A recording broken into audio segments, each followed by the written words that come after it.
On le sait, le cours des matières premières est en baisse, mais il y en a une qui progresse, et c'est... Le cacao et les... Alors, je ne déroge pas à nos habitudes. J'ai amené quelques échantillons. Monsieur Gouette, voici des fèves de cacao, de la poudre et même une tablette de chocolat. Nous allons pouvoir nous régaler.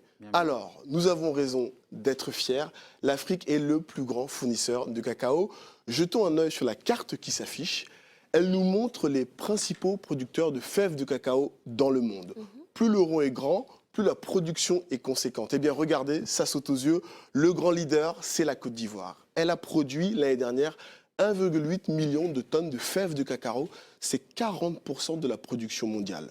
L'autre champion, c'est le Ghana, avec 20% du cacao dans le monde, loin devant l'Indonésie. Alors, on peut résumer la situation de la manière suivante. L'Afrique est à l'origine de 72% du cacao mondial. J'en profite pour tirer mon chapeau à nos amis agriculteurs qui nous regardent. Elle est suivie par l'Amérique latine, qui produit 18% du cacao, et de l'Asie avec 10%. Est-ce que ce quasi-monopole, parce que c'est de ça qu'il s'agit, rapporte beaucoup d'argent à l'Afrique? Eh bien non, Hélé. Pour le comprendre, j'ai préparé une animation. La production de fèves de cacao a rapporté au pays producteur 14 milliards de dollars l'an dernier. Nous venons de le voir, la part de marché de l'Afrique, c'est 72%, ce qui est très bien. Mais il existe un marché beaucoup plus lucratif, celui de la fabrication de produits finis, tels que cette tablette de chocolat.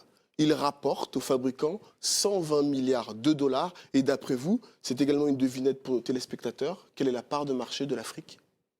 Je ne sais pas. Dites-nous, Régis. Monsieur Gouette? C'est une vraie colle pour moi. 3%. Vous vous rendez compte? 3% seulement. C'est insuffisant, c'est le moins qu'on puisse dire. Alors, il faudrait faire quoi pour que ça nous rapporte vraiment?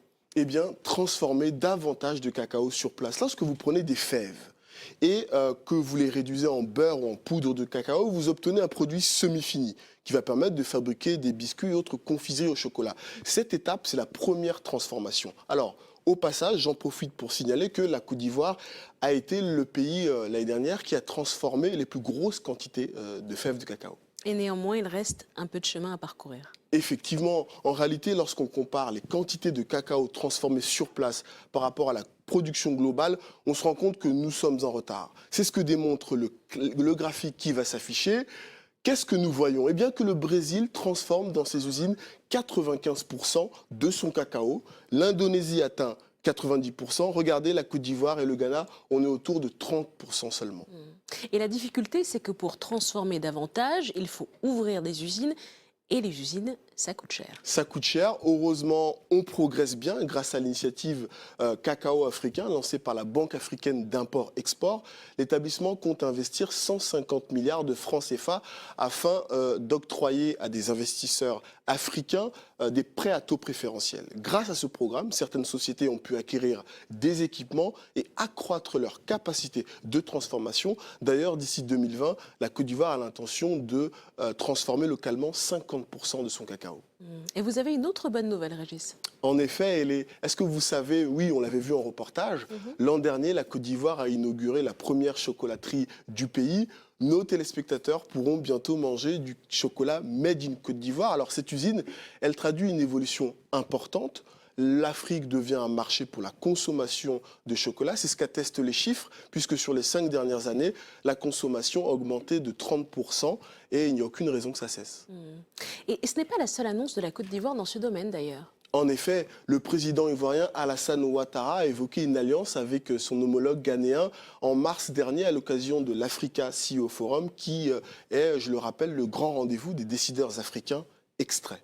Peut-être que, Monsieur le Président, si nous arrivons à faire du beurre et de la pâte de cacao, nous pourrons créer un genre d'OPEP chocolatier.